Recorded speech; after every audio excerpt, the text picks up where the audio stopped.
Bab 74. Apakah pendukungku kuat? Ketika keluar kamar, Gessie berbalik dan melihat Biksu Dao sedang menatapnya. Gessie tersenyum.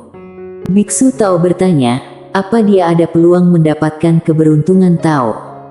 Gessie merenung, lalu berujar, dari kondisi sekarang, gak ada. Biksu Dao menyipitkan mata, dia Dewa Pedang. Gessie berujar, sulit mencapai Dewa Pedang usia semuda itu, bahkan di Akademi Pusat. Tapi, sembari mengatakannya, dia menggeleng, tapi untuk saat itu dia nggak berpeluang menang. Aku sudah bertemu kedua orang dari suku Siluman dan Bima Sakti. Wajah Biksu Dao muram. Gessie tersenyum, Senior Dao, jangan kecewa. Semua hal nggak pasti, semua makhluk hidup punya talenta. Biksu Tao menggeleng, Nona, aku nggak berani dipanggil senior. Wanita itu muda, tapi bisa membunuhnya. Membunuh. Master begini juga sangat menakutkan di pusat Akademi Guanxuan. Gessie melirik ke kuil Tao, lalu berujar, Akademi Guanxuan dekat Sekte Dao. Sekte Dao mengalami kemunduran, sayangnya. Sesudah mengatakannya, dia pergi. Biksu Dao menatap Gessie pergi. Di dalam kamar, Sisil Nanling membuka botol, lalu berseru, ada 5 pil tingkat sian. 5. Sander Ye tampak terharu, Gessie sangat murah hati. Sisil Nanling menuangkan satu dan memasukkannya ke mulut Sander Ye.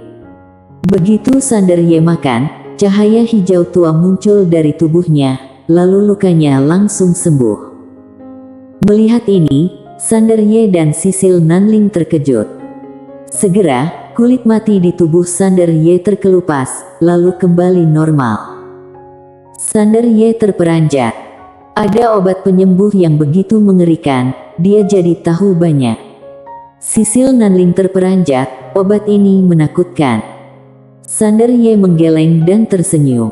Kayaknya identitas Gessie luar biasa. Sesudah beberapa saat, Sander Ye sudah bisa bergerak bebas. Dia melihat ke arah Sisil Nanling, kakak seperguruan, aku mau berpakaian. Sisil Nanling mengangguk, yal. Sander Ye ragu-ragu sejenak, lalu berujar, apa kamu mau pergi dulu? Sisil Nanling berkedip, aku sudah melihat semua. Nggak apa-apa. Sander Ye terpana. Sisil Nanling terkekeh, adik seperguruan yang bodoh, aku hanya goda kamu. Sesudah mengatakannya, dia pergi.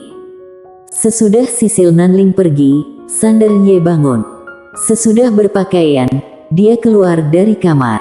Dia melihat ke langit, hari sudah sore, langit merah, bagai lukisan. Sander Ye duduk di tangga batu, telapak tangannya terentang, pedang Hangdao muncul, dia membelai pedang Hangdao dan berujar, Grace, klan naga asli sudah dibantai. Aku merindukanmu. Klan Eternal. Memikirkan klan yang kuat ini, Sander Ye bertekad. Kekuatan. Hanya dengan kekuatan besar, dia bisa meminjam pedang Kingxuan dari klan Eternal. Sander Ye berdiri, mengangkat pedang, lalu menghilang di ujung langit. Dia berlatih ke Paviliun Xianbao, kota Yuela. Di Paviliun Xianbao, Dodi Chen sang pengurus Paviliun Xianbao di kota Yuela duduk di kursil. Seorang pria masuk ke aula, seperti berusia 20-an, dia gemuk bagai bola. Melihat pria itu, Dodi Chen berujar, bagaimana menanganiku? Pria itu tersenyum, kayaknya kamu sudah tahu. Dodi Chen mengangguk. Sesudah klan naga asli dihancurkan, dia tahu nasibnya. Pria gemuk itu berujar, eksekusil. Mendengar ini, mata Dodi Chen menyusut lalu berdiri, biarpun aku bersalah, gak harus sampai mati. Ini. Pria gemuk itu mencibir, kupikir kamu gak takut mati. Dodi Chen menatap pria gemuk itu, dia ragu-ragu sejenak, lalu berujar, siapa kamu? Pria gemuk itu membuka jubahnya. di balik jubahnya, tergantung tas kain emas. Ketika melihat tas kain itu, mata Dodi Chen menyusut dan gemetar, tas kain emas. Cabang paviliun Xianbao banyak, tentu saja juga banyak pengurusnya, dan dibagi dalam tingkatan. Tingkatan yang membedakan para pengurus ini adalah warna tas kain, dari rendah ke tinggi adalah tas kain tembaga, perak, emas, dan putih yang legendaris. Tas kain putih tersedia untuk ketua paviliun Xianbao yang pertama. Melihat tas kain putih seperti melihat ketua paviliun. Sedangkan untuk tas kain emas, itu hanya bisa dimiliki paviliun pusat di alam semesta Guanxuan. Dodi Chen gak menyangka pengurus tas emas akan dikirim kemari kali ini. Dia juga gak menyangka pria bertas kain emas semudah itu. Pria gemuk duduk di samping dan berujar, bisa dimaklumi kalau kamu berinvestasi di klan naga asli. Karena klan naga asli berpotensi lebih besar daripada Sander Ye. Sayangnya, kamu gak boleh menggunakan paviliun Xianbao untuk membantu klan naga asli. Hal yang paling tabu di paviliun adalah menggunakan kekuasaan untuk keuntungan pribadi. Dodi Chen gemetar, intinya, masalah ini sepele. Kenapa bisa menarik paviliun pusat? Pria gendut itu tersenyum, karena ketua Gesi dari Akademi Sastra mengirim surat ke paviliun pusat bahwa kamu menggunakan kekuasaanmu untuk keuntungan pribadi. Mendengar ini, Dodi Chen tertegun. Pria gemuk itu menggeleng, ini hanya faktor sekunder. Masalahnya adalah pertempuran di dunia naga asli. Leluhur klan Senge muncul, tapi klan naga asli hancur total dan semua master klan Senge terbunuh. Kami nggak tahu prosesnya tapi hasilnya sangat jelas.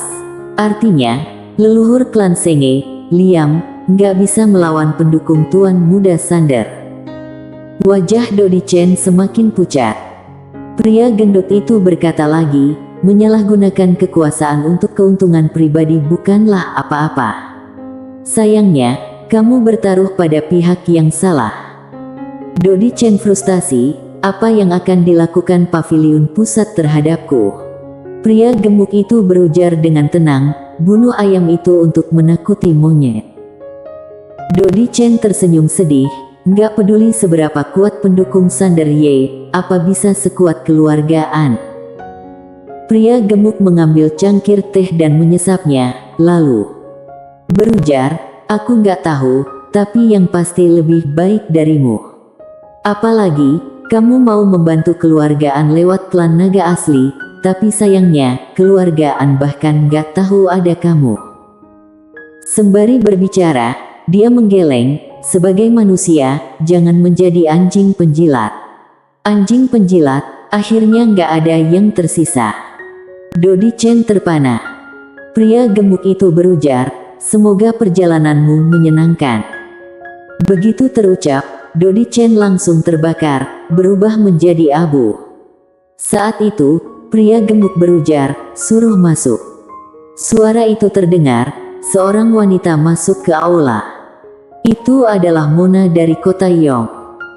Pria gendut itu tersenyum, mulai sekarang, kamu akan menjadi pengurus kota Yuela.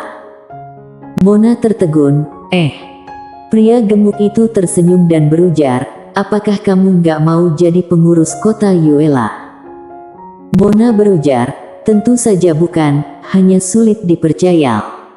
Saat mengatakannya, dia ragu-ragu sejenak, lalu berujar, apakah karena Tuan Muda Sander?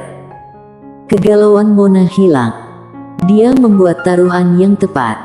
Pria gendut itu tersenyum, ya. Dia senang. Pria gendut itu menatap Mona sembari tersenyum, kenapa kamu mau berhubungan baik dengan Tuan Muda Sander? Mona berpikir sejenak lalu berujar, pertama, dia sangat baik. Kedua, dia bisa mengalahkan Panji dari keluargaan dan ketua muda dari klan naga asli. Ketiga, biarpun dia kalah, aku nggak akan rugi. Tapi kalau dia menang, aku akan untung besar. Haha. Pria gemuk itu tertawa, lemaknya bergetar. Mona menatap pria gendut itu dan diam. Sesaat kemudian, Pria gemuk itu tersenyum, masa depanmu cerah. Mona membungkuk dan berujar, terima kasih tetua atas penghargaannya. Pria gendut itu berdiri dan berujar, kuserahkan tempat ini, aku pergi. Mona ragu-ragu sejenak, lalu berujar, aku baru tahu Tuan Muda Sander tiba di sini. Tetua, apa mau bertemu? Pria gendut itu tersenyum, apakah kamu ingin aku bertemu dengan dia? Mona membungkuk, biarpun aku egois, tapi tahu menjaga situasi umum. Untuk orang seperti Tuan Muda Sander, aku bisa memberikan bantuan, itulah batasannya. Kalau tetua merasa Tuan Muda Sander punya masa depan cerah, maka bisa berteman dengannya, bisa dapatkan mitra penting untuk Paviliun Xianbao. Dia tahu jodohnya dengan Sander Ye akan berakhir di sini. Orang di depannya yang bisa menentukan nasib dia. Dia tahu bahwa pusat Paviliun Xianbao juga menghargai Sander Ye, kalau enggak akan mengirim orang.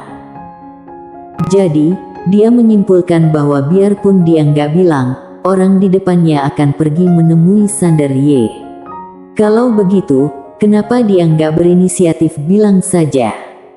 Karena koneksi Sander Ye pasti akan diambil orang. Pria gemuk itu menatap Mona lalu berujar sembari tersenyum, aku meremehkanmu. Kalau kamu bekerja dengan baik, akan punya kesempatan untuk bekerja di pusat. Sesudah mengatakannya, dia pergi. Mona menarik napas dalam-dalam, dia gembira. Aula luar Paviliun Xianbao. Sander Ye sedang duduk. Dia datang menemui Mona selain datang untuk berlatih, dia juga datang untuk berterima kasih.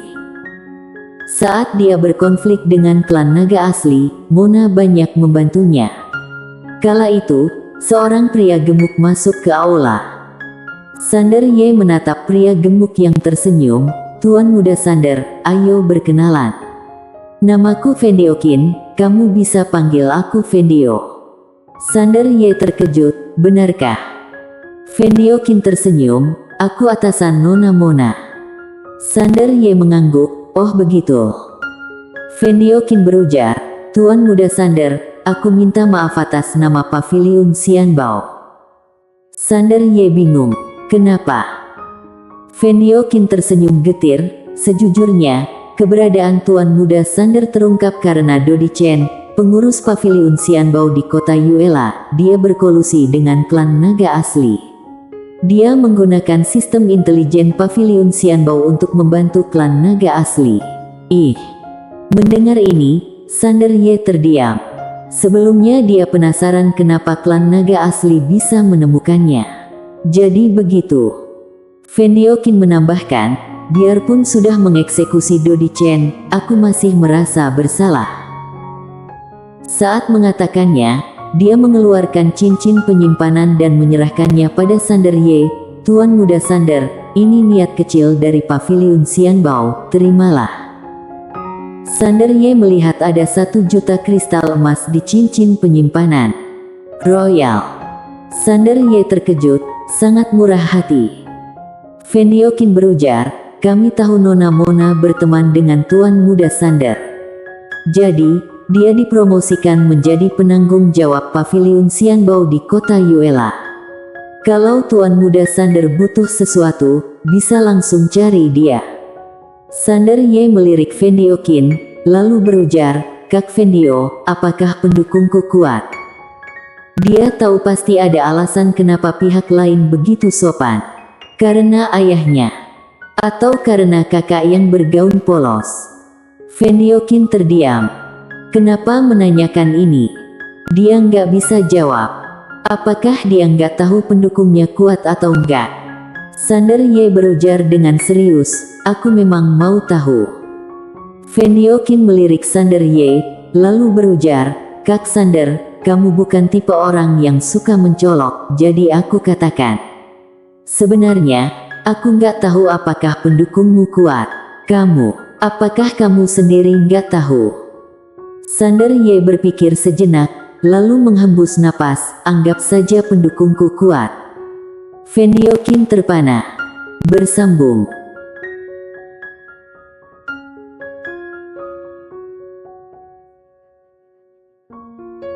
Bab 75. Master Pedang Dunia. Faktanya, Sanderye tahu Tuan Pagoda pasti menyembunyikan sesuatu.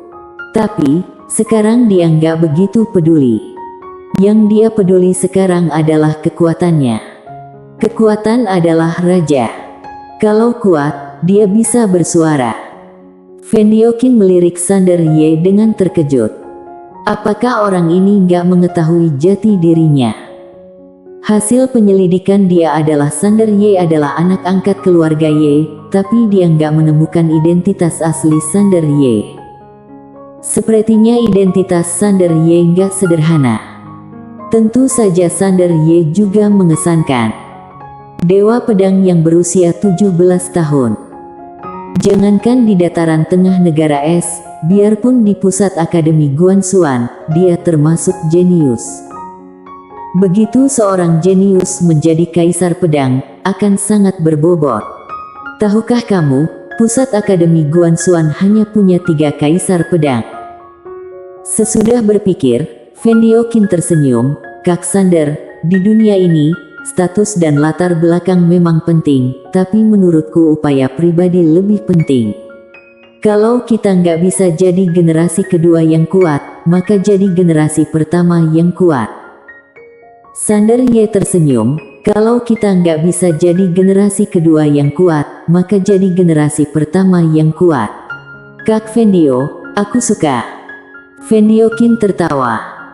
Sanderye berujar dengan suara yang dalam, Kak Fendio, aku mau masuk tempat pelatihan Paviliun Xiangbao untuk berlatih. Fendiokin tersenyum, aturkan saja. Sanderye tersenyum, terima kasih. Fendiokin tertawa, sama-sama. Bidang mana yang mau Kak Sander latih? Sanderye berujar, gravitasi ruang. Fendiokin berujar, sejauh yang kutahu, Kak Sander sudah mampu beradaptasi dengan gravitasi ruang tingkat 15. Sanderye mengangguk, apakah Paviliun Xiangbao punya tingkat gravitasi ruang yang lebih tinggi? Fendiokin tersenyum, ada. Ikut aku. Sesudah mengatakannya, dia pergi. Sanderye mengikutinya. Sesudah beberapa saat, Fendiokin membawa Sanderye ke aula hitam. Fendiokin menatap Sanderye, ini tempat pelatihan tingkat tertinggi di kota Yuela. Pembayaran 20.000 kristal emas untuk berlatih di sini 1 hari. Mendengar ini, Sanderye ragu-ragu, lalu berujar, bisa diskon. Biarpun dia punya uang sekarang, dia harus menabung. Persiapan menghadapi bahaya. Fendiokin tertawa, kuberi gratis 1 bulan. Sanderye menggeleng dan tersenyum, ini nggak pantas. Fendiokin berujar, nggak masalah, anggap saja aku berteman denganmu. Tentu saja, kalau kamu nggak menyukaiku, itu berbeda. Sanderye tersenyum getir, Kak Fendio, kamu terlalu serius. Fendiokin tertawa, Kak Sander, masuklah.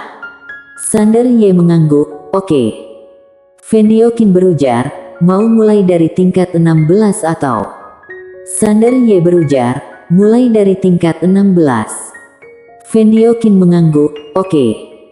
Begitu Sanderye memasuki aula, gravitasi ruang waktu yang menakutkan menekannya, tapi dia hanya mengernyit. Sesudah beberapa saat, Sanderye berujar, Kak Fendio, tingkat 171. Di luar, Fendiokin mengangguk dan melambai. Segera, gravitasi ruang waktu di aula meningkat menjadi 17 kali lipat. Di aula, Sanderye perlahan menutup mata. Sesudah beberapa saat, dia berujar, Kak Fendio, tingkat 18. Tingkat 18. Fendiokin menyipitkan mata dan melambaikan tangan kanan. Di aula, gravitasi ruang langsung mencapai 18 kali lipat. Kala itu, Sanderye berujar, Kak Fendio, 20 kali lipat. Fendiokin tertegun, 20 kali lipat, ini keterlaluan. Sanderye hanya ranah penerobos ruang. Nggak ada ranah penerobos ruang yang bisa menahan gravitasi ruang dan waktu 20 kali lipat, bahkan beberapa jenius dengan kekuatan fisik menakutkan juga nggak bisa. Sesudah hening beberapa saat, Vendiokin melambaikan tangan lagi. Di aula, tekanan ruang meningkat hingga 20-20H kali lipat. Bang! Sander Ye merasakan seluruh tubuhnya turun. Kala itu, dia tersenyum. Ini yang dia inginkan. Perasaan tertekan. Perasaan tercekik. Segera, Sander Ye mulai menghunus pedang. Awalnya agak lambat seperti biasanya, tapi sesudah beberapa saat, kecepatan pedang lebih cepat. Dia nggak hanya berlatih pedang, tapi membiasakan dirinya dengan gravitasi ruang. Dia menemukan bahwa setiap kali tekanan ruang lebih berat, bobot ruang juga lebih berat. Ruang termasuk material. Inilah pemahamannya. Untuk beradaptasi dengan gravitasi ruang ini, dia harus mengenal materi ruang dulu, itu perlu proses. Di aula, pedang Sander Ye semakin cepat.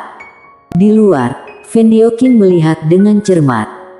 Apa yang dia lihat bukanlah 20 kali lipat gravitasi ruang dan waktu, yang dia lihat adalah pedang yang mengerikan.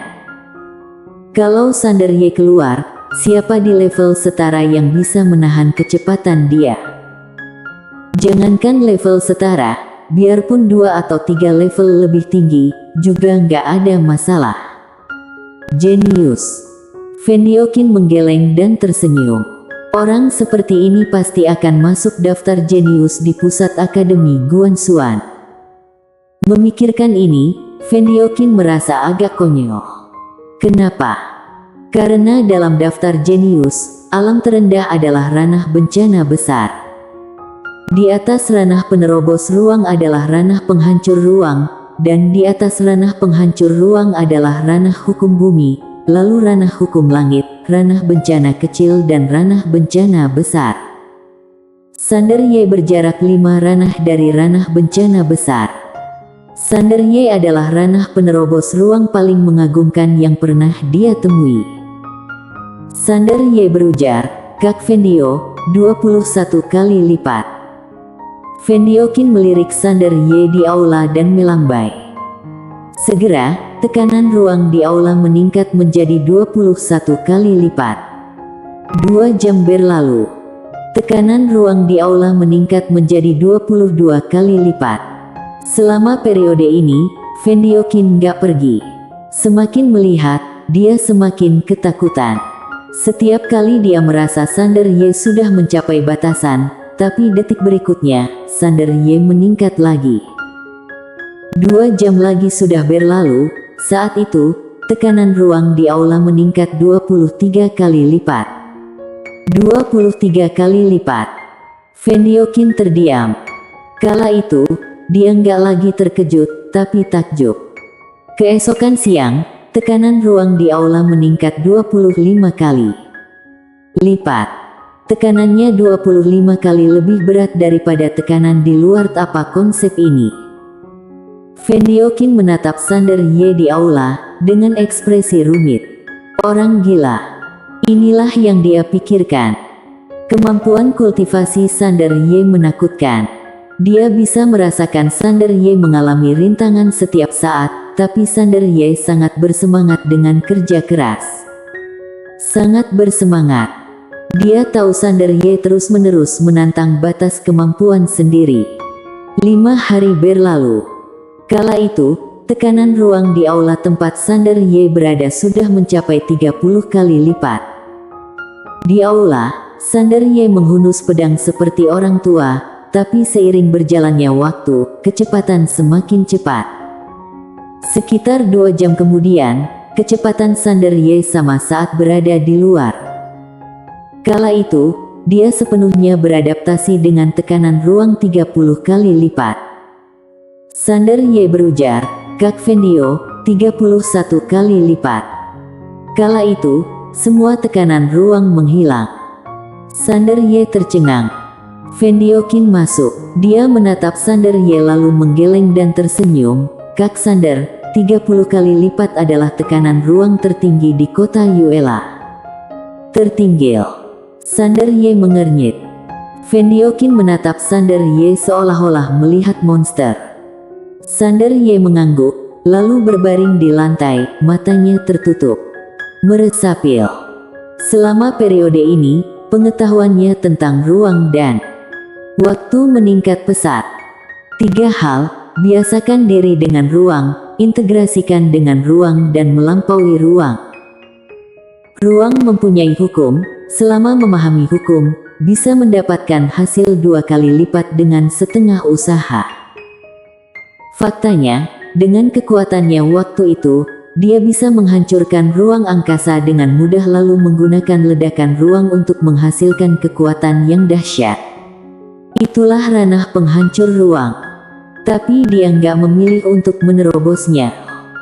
Karena dia merasa bisa lebih maju. Pertarungan nyata. Sander Ye duduk dan menatap Fendiokin. Kak Fendio, mari kita berlatih. Yang sekarang dia butuhkan adalah pertarungan nyata. Mendengar ini, kelopak mata Fendiokin berkedut. Jangan bercanda. Lihat tubuhku yang gemuk, apa aku jago bertarung? Gak apa-apa kalau pergi ke rumah bordil, tapi lupakan kalau bertarung. Sander Ye tersenyum pahit. Fendiokin berujar, apa kamu mau pertarungan nyata? Sander Ye mengangguk, yal. Fendiokin menatap Sander Ye, pergi ke Akademi Guanxuan untuk berkompetisi.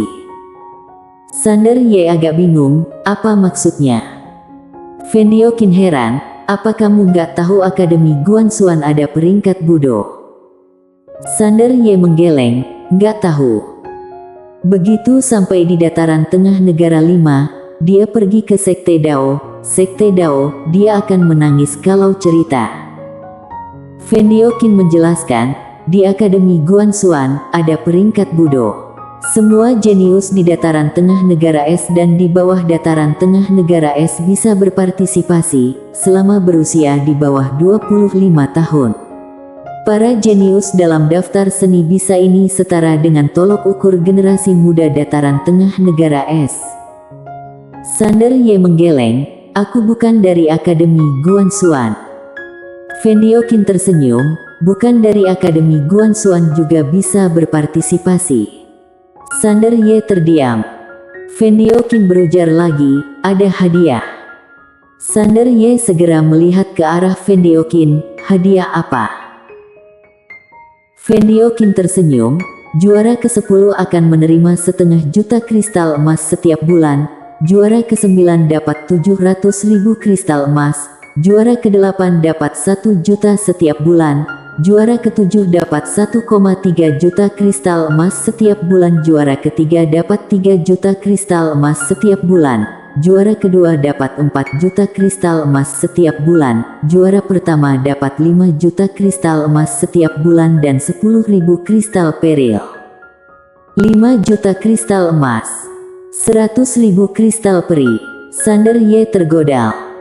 Dia punya banyak kristal emas, tapi pengeluaran dia besar. Sejak berlatih, dia menghabiskan 400.000 kristal emas. Untung Fendiokin membebaskan pembayaran, kalau enggak, pengeluaran akan lebih tinggi. Fendiokin berujar, yang paling penting adalah kalau kamu jadi juara pertama, kamu mungkin bisa lihat gambar yang ditinggalkan Master Pedang Dunia. Mendengar itu, Sander Ye tercengang, gambar yang ditinggalkan oleh Master Pedang Dunia. Fendiokin mengangguk, ya. Kalau Master Pedang Dunia senang dan memberimu semacam warisan, itu untung besar. Tentu saja, itu nggak akan terjadi kecuali kamu sangat istimewa, karena selama ini, dia hanya muncul sekali, itu terjadi ribuan tahun yang lalu. Master Pedang Dunia. Sander Ye mendambakan itu. Tentu saja, dia nggak peduli dengan warisan, yang penting bisa bertemu dengan Master Pedang Dunia. Kalau bisa bertemu dengan Master Pedang Dunia, kamu mungkin bisa meminjam pedang Qingxuan darinya. Biarpun peluang nggak besar, tapi tetap ada. Sander Ye berujar dalam hati, Tuan Pagoda, Aku ingat kamu bilang sebelumnya kamu mengenal Master Pedang Dunia. Pagoda kecil berujar, ya. Sander Ye berpikir lalu berujar, kalau aku mencapai juara pertama, apa dia akan muncul karena kamu? Sesudah pagoda kecil terdiam, dia berujar, tentu saja. Biarpun sakti, dia tetap nggak berani mengabaikanku. Bersambung.